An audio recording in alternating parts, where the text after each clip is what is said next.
Jai Hind students, this is for the second part of the poetry Fire and Ice. The poem number 2 is Fire and Ice, and this is for the students of class 10th NCERT oblique UP board. Now we are starting from the central idea. सबसे पहले हम central idea से शुरू कर रहे हैं. Central idea of the pome ये आपको समझना है और इसको नोट कर लेना अपने नोटबुक में.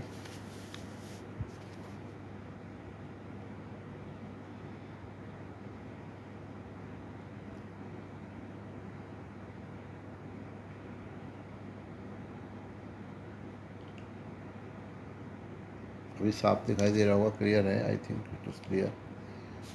और मैं समझा देता हूँ एक बार, मतलब समझ लें.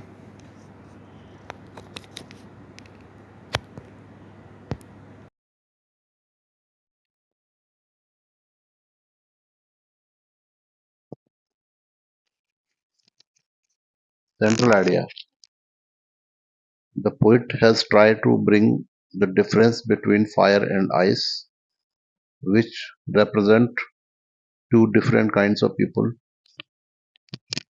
यहाँ जो पोइट है, कवि है, उसने फायर और आइस, आग और बर्फ के बारे में अंतर बताया है, डिफरेंस बताया है. वो दो प्रकार के लोगों को दर्शाती है, उनके बारे में बताती है कि लोग संसार के बारे में दो तरह से सोचते हैं. According to the poet, the world can perish by fire and also by ice. Poet के अनुसार वर्ल्ड, दुनिया नष्ट होगी, या तो फायर से नष्ट होगी या आइस से, बर्फ से या आग से नष्ट होगी, दो चीजों से नष्ट होगी. लेकिन यहाँ सिंबॉलिक है, ये यहाँ बताया गया है फायर को अलग तरीके से रिप्रेजेंट किया गया है और आइस को अलग तरीके से. Poet feels that the ice is of hatred. यहाँ पोइट फील करता है कि जो हेट्रेड मतलब नफरत, नफरत या घृणा की जो आइस है, बर्फ है, वो आइस का मतलब है यहाँ हेट्रेड से है. लोग लोग एक दूसरे को हेट करते हैं, बातचीत नहीं करते हैं, नफरत करते हैं, इससे भी दुनिया नष्ट होने की तरफ बढ़. जब लोग हेट्रेड करेंगे, नफरत करेंगे, तो कोई किसी को हेल्प नहीं करेगा, सपोर्ट नहीं करेगा. इस तरह से दुनिया अपने आप में नाश हो जाएगी. आइस का मतलब ये. और कुछ लोग ये सोचते हैं कि दुनिया दो तरीके से नष्ट होगी. दस इट कैन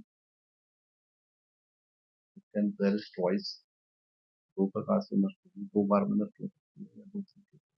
तो सोचते हैं वन बाई फायर. एक तरीके के लोग सोचते हैं कि या तो दुनिया आग से नष्ट होगी, और दूसरे लोग सोचते हैं which feels that the ice of hatred is as powerful as the fire of desire. Ice of hated, hated कहते हो तो ठंडापन होता है, नफरत में आइस की तरह को जमी हुई, कोल्ड. और डिजायर है, फायर ऑफ डिजायर होता है वो, उसमें इच्छाएं इतनी ज्यादा होती है, इतना लालच होता है कि आदमी दूसरे को नुकसान करने के लिए तैयार हो जाता है. As powerful as the fire of desire to bring complete and goal. इस तरह से दुनिया लालच में और नफरत से नष्ट हो. जैसे विश्व युद्ध हो रहे हैं दुनिया में, वर्ल्ड वॉर हो रहे हैं, एक दूसरे पे हमले हो रहे हैं, अटैक्स हो रहे हैं, इस तरह से दुनिया ऐसे ही नष्ट. तो ये सेंट्रल आइडिया इतना हो गया है, तो सभी बच्चे नोट कर लें आराम से. और उसके बाद कुछ स्टैंजा एक दी गई है, जिसमें से आपको लिखना है क्वेश्चन के आंसर्स. तो इसको समझ लेते हैं. Read the given stanza and answer the question that follow. अब स्ट्रेंजा देखिए, सम say the world with and in fire. कुछ लोग कहते हैं कि दुनिया आग से नष्ट होगी, आग से समाप्त होगी। Some say the world will end in fire, some say in ice. लेकिन कुछ कहते हैं कि आइस से नष्ट होगी, बर्फ से दुनिया नष्ट होगी। From what I have tested of desire, I hold with those who favour fire. लेकिन यहाँ जो पोएट है उन लोगों के साथ सहमत है। होल्ड विद मतलब टू एग्री विद, उनसे एग्री है, उन लोगों से सहमत है, एग्री है, जो कहते हैं दुनिया फायर ऑफ डिजायर से नष्ट होगी, इच्छाओं से, इच्छाओं की आग से नष्ट होगी दुनिया, लालच की आग से दुनिया नष्ट होगी। पोएट का मत यही है। Some people say that the world will end by fire and some say it will end by ice. So according to people, how will the world end? इसका आंसर लिखना है। Some people say that the world will end by fire and some say that it will end by ice. कुछ लोग कहते हैं कि दुनिया आग से नष्ट होगी और कुछ कहते हैं कि बर्फ से नष्ट होगी। तो देखिए से इसको लिख लेना है। तो second question is, whom does the poet support? जो पोएट किसको समर्थन करता है, कवि किनको समर्थन करता है? तो इसका आंसर है the poet supports people who favour fire. जो आग को फेवर करते हैं, जो आग के बारे में सोचते हैं कि आग से दुनिया नष्ट होगी, उन लोगों का समर्थन करते हैं कवि। यहाँ पोएट जो है उन लोगों को समर्थन करते हैं जो ये मानते हैं कि दुनिया फायर से नष्ट होगी। Now the next question is, the poet supports what does the fire represent? Fire किसकी तरफ इशारा करती है?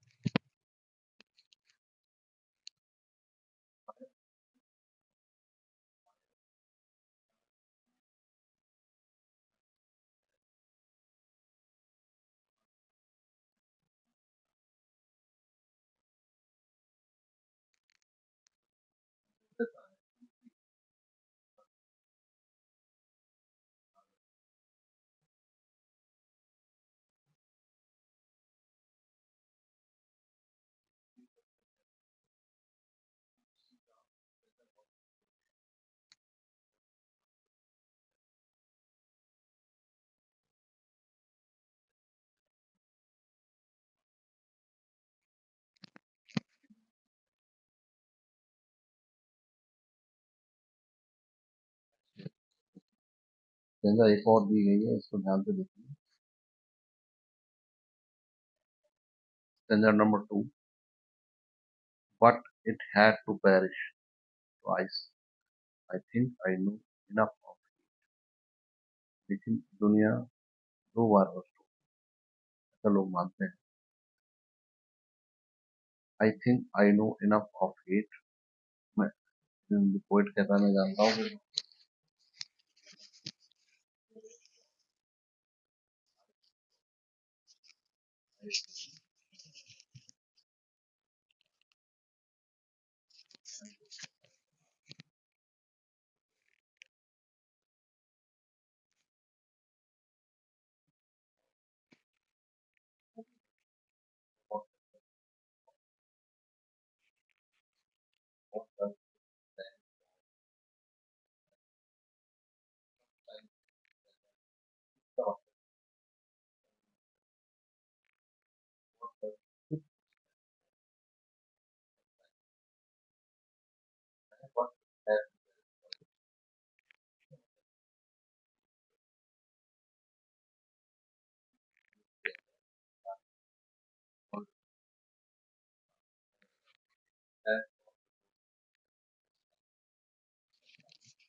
I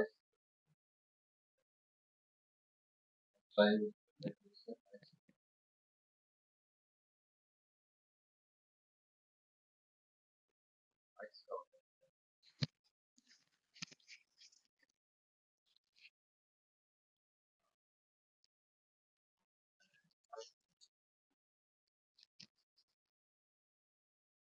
Move on to the next question. What message does the poet want to convey?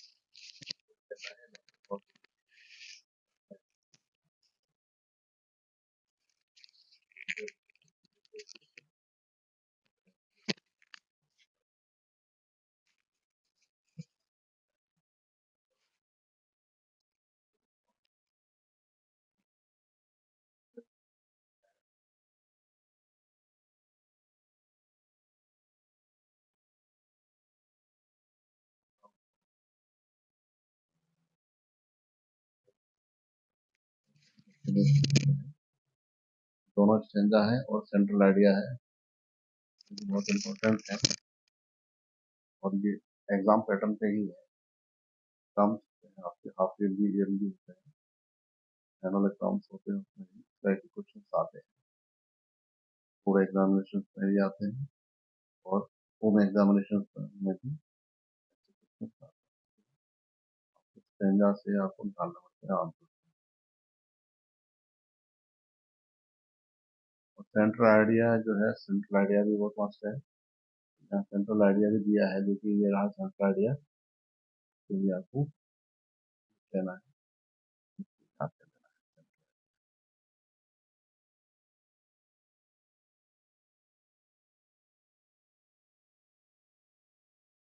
पूरा ही लिख लेना।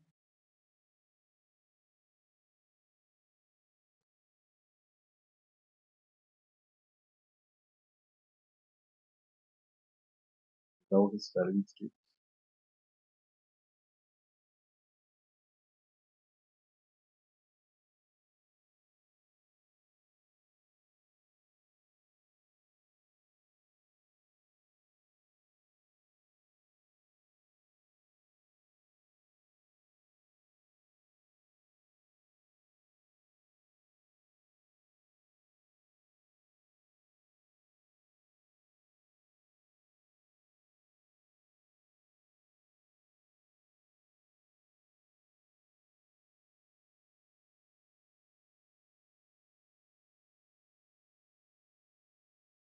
I hope all of you must have noted down.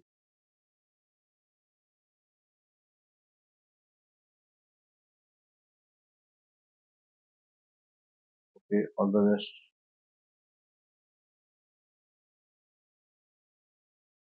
All the best. Thank you.